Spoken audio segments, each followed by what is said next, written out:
नमस्कार। आज हामी अर्घाखाँची जिल्लाको पाणिनीमा आएका छौँ। यो पाणिनीको बारेमा हाम्रो मूल गुरुजी हुनुहुन्छ, उहाँ हजुरको नाम शुभ नाम भनिदिनुहोस्। बाबा योगीराजजीसँग हामी कुराकानी गर्दैछौँ। उहाँले अर्घाखाँची जिल्लाको पाणिनीमा भएको पाणिनीको महत्त्वको बारेमा केही शब्द राखिदिन म अनुरोध गर्न चाहन्छु। पाणिनी ऋषिको जन्मस्थान अहिलेको पाकिस्तान लाहोर सलातुर भन्ने ठाउँमा भएको थियो, काबुल किनारमा।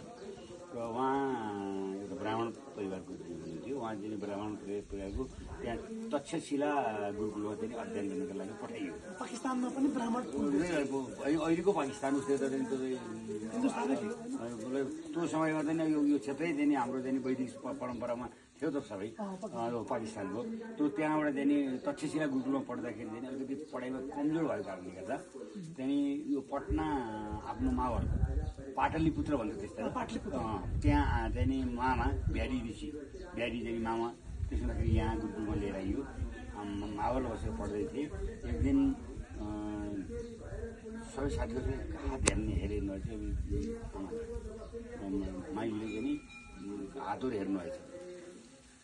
हेर्दाखेरि चाहिँ नि बाबु तपाईँको हातमा बिताएको देखाइन्छ भन्दाखेरि कस्तो हुन्छ त माइली भन्दाखेरि जस्तो थियो त्यसले भएर यस्तो हुन्छ भनेपछि नजिकै छुरी रहेछ चटक्क काटेर अब त भयो भने बाबु तपाईँको त्यो हिम्मत त्यो साहस त्यो गर्छु भनेछ।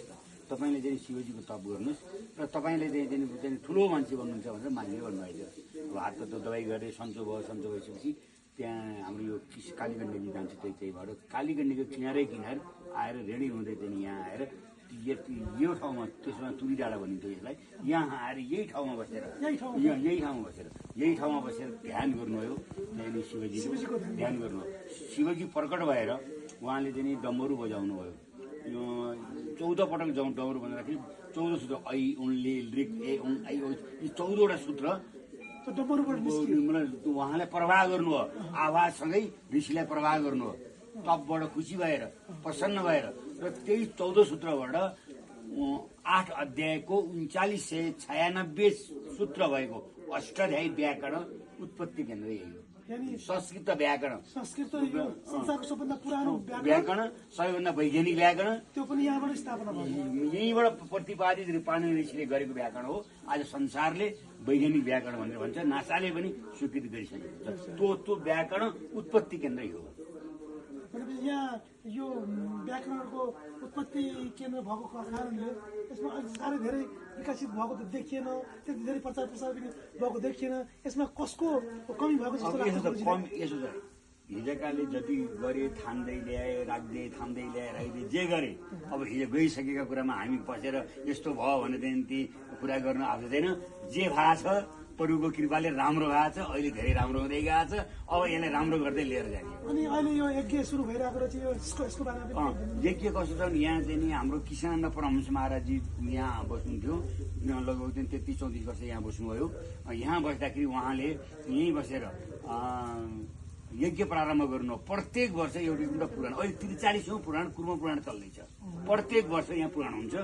40 वर्षदेखि लगातार अहिले 43 पुराण भएको छ।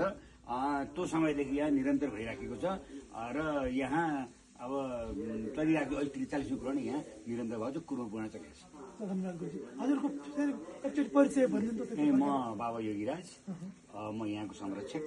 म यहाँ हेरेर सबै गरेर यहाँ बसिरहेको छु। र हाम्रो चाहिँ प्रमुख देवघाट हुनुहुन्छ हाम्रो यहाँको पीठाधीश र प्रमुख संरक्षक स्वामी 1008 ज्ञानेन्द्र सरस्वती महाराजजी यहाँको चाहिँ पीठाधीश हुनुहुन्छ। र चाहिँ म प्रमुख संरक्षक उहाँ हुनुहुन्छ भने म संरक्षक हुनुहुन्छ। म यहाँ बसेर हेरिरहेको छु। धन्यवाद। ओम।